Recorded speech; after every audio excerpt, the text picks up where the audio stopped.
There's something going on in Cleveland right now that, honestly, goes way beyond just picking a starting quarterback. This is about identity. It's about owning up to a mistake, or doubling down on it. Because when someone like Kevin Clark says the Browns should just pull Deshaun Watson out of the competition altogether, that's not just hot TV talk. That's how the rest of the league is looking at this mess.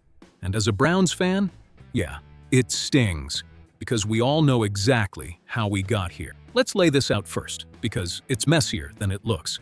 Heading into 2026, the Browns basically have two main options. Deshaun Watson, 30 years old, barely played since 2024, coming off 2 Achilles surgeries, just 19 games in 5 years. And Shedeur Sanders, second-year guy, coming off a rough season, but in a completely broken offense. If you strip away the names and just look at the profiles, it's almost brutal.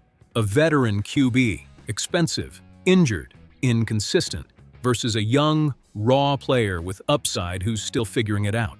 That's not a healthy QB battle. That's a rebuild wearing a disguise. And here's the part people keep ignoring. This didn't start now. This goes all the way back to 2022, when Cleveland made maybe the most aggressive and now arguably the worst trade in recent NFL history. They gave up draft picks, handed out a fully guaranteed bag, and basically bet the entire future of the franchise on Watson. Now the Bills do. What Kevin Clark said sounds extreme, but there's logic behind it. Don't even put Watson in the competition.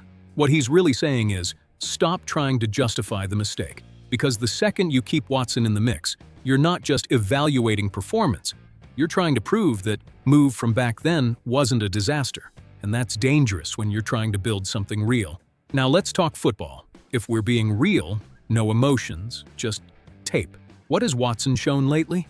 Nothing consistent. Injuries, rust, shaky mechanics, slow reads at times. He doesn't look like that explosive Houston QB anymore. And it's not just physical, it's timing, confidence, fit within the system.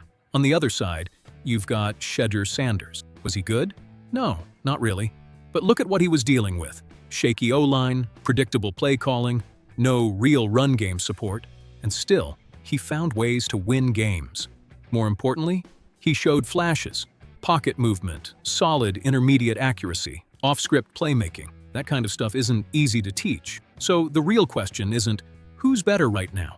It's who actually makes sense for where this team is going. And that's where things start to clear up. If the Browns are treating 2026 as a transition year, a year to evaluate and build, then yeah, it makes way more sense to roll with Sanders. Because you gain 3 things: development clarity about the future, flexibility heading into 2027. Now, if you go back to Watson, maybe you squeeze out a couple more wins, maybe, but you're not fixing anything long-term. You're just kicking the can down the road. And there's a key tactical piece here too. Modern NFL offenses demand functional mobility, quick processing, and the ability to adapt to different schemes. Old Watson had that. Current Watson? He hasn't proven he's got it back. Sanders, though, even raw, fits that mold better right now. He's closer to what the league is asking for. Now let's get to the uncomfortable part. The contract. $230 million guaranteed. That's heavy. Real heavy. Because this isn't just a football decision. It's political inside the building. If you bench Watson, you're basically saying, yeah, we messed that up. Bad. And not many franchises have the guts to say that out loud. But then you've got Jason McCourty's counterpoint, which is fair. You can't just ignore Watson.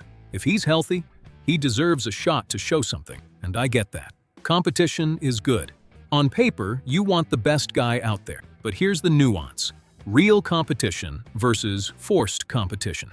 If you're creating a battle just to justify a contract, that's not competition.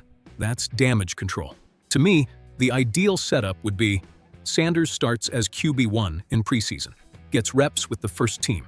The offense is built around him. And Watson? He needs to prove a lot more just to even threaten that spot. This shouldn't be 50-50. It really shouldn't. Now let's talk scenarios. Best case scenario. Sanders develops quickly, gains confidence, the offense stabilizes, and Cleveland finally finds a sustainable path at QB. Doesn't mean instant contender, but it means you're finally out of QB purgatory. Worst case, Sanders doesn't grow. Watson doesn't give you anything either, and you end the season with 0 answers. Then you're heading into 2027 desperate for a quarterback, again. And then there's the middle ground, which honestly feels the most likely. Sanders shows progress, but stays inconsistent. Watson plays at times, maybe even wins a few games, and the franchise ends up split on what to do next. That's the dangerous one, because it keeps the doubt alive. Now, my take? I wouldn't completely remove Watson from the equation, but I wouldn't treat this like an open competition either. To me, the most logical and most honest approach is, this is Sanders' team until he proves it shouldn't be, because at the end of the day, this isn't about 2026. It's about breaking a cycle of bad decisions. And that only happens when you stop trying to save the past and start building the future. So let me ask you, dog pound, for real, if you're Todd Monken right now, are you rolling with Sanders from day one, even if it's risky? Or are you giving Watson one last real shot? Because this call, it doesn't just shape the season. It could define the next 5 years in Cleveland.